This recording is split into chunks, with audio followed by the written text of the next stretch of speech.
If I say have you heard of 20th of August of 1958? Okay. They wanted to ratify that agreement. And then they went to Caracas in 1958, August 1958. And they, the revolutionaries, ratified the agreements of December 14th of 1957. This, in the face that Carlos Rafael Rodriguez, the third man in the Communist Party, had visited Raúl Castro in the Sierras and had delivered to Raúl Castro $800,000 to support the revolution. When Carlos Rafael Rodriguez came down from the Sierra, he went to see the leaders of the junta and said, Mr. Castro wants you to include in this junta the Communist Party. The leaders of the junta rejected the Communist Party and they ratified the agreement, and now Castro was the sole leader of the revolutionary movement. Ladies and gentlemen, if you are not communist, would you at least say to Fidel Castro, wait a minute, you have to explain what in the world was Carlos Rafael Rodriguez doing in the Sierra? Because we know he didn't go on a bird watching trip. What are your commitments to the Communist Party? No. They accepted that. Now, once they accepted that, they have become the tools of Fidel Castro. And here, I'm telling you, these leaders were not leaders, they were leaders that had traditions in the Cuban history, very respected. So they had actually right there proclaimed Fidel Castro and accepted the militias, the army being reorganized by Castro, and the control of Castro of Cuba in the future. Once that was achieved, they began an attack, a concentrated attack against the constitutionalist, electoralist faction, which had already committed itself to go to the elections of November 58. My father was the object of 3 attacks on his life from these revolutionaries, because they were terrified. They were terrified that Batista would do exactly what he did in 1944. Accept his defeat at the polls and get out of Cuba. So when we get to the elections of 1958, the situation in Cuba was terrible. I remember those years like a nightmare, bombs exploding here and so on. Batista made his fatal decision.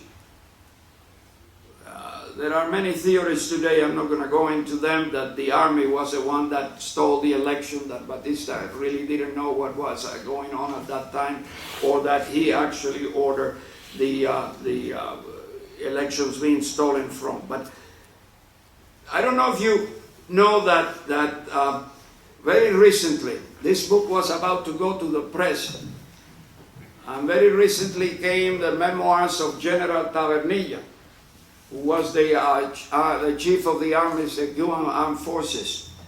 And General Tavernilla there tells about the fraud perpetuated in the elections. And when I read that, I called my partner and said, who was handling all of these details of publication and all of that, and I said, stop the presses. We have to add what is today in public. If you have the book there and you want to check it out, in the page 163. Okay. In recent declarations, Tavernilla acknowledged that Marquez-Sterling won. I quote now Tavernilla: "If the fraud had not been perpetrated, Dr. Carlos Marquez-Sterling would have been the winner. The political picture would have radically changed." This is from the Chief of the Army. "Fidel Castro would have no alternative but to negotiate or lay down arms and pursue political avenues if he aspired to be president."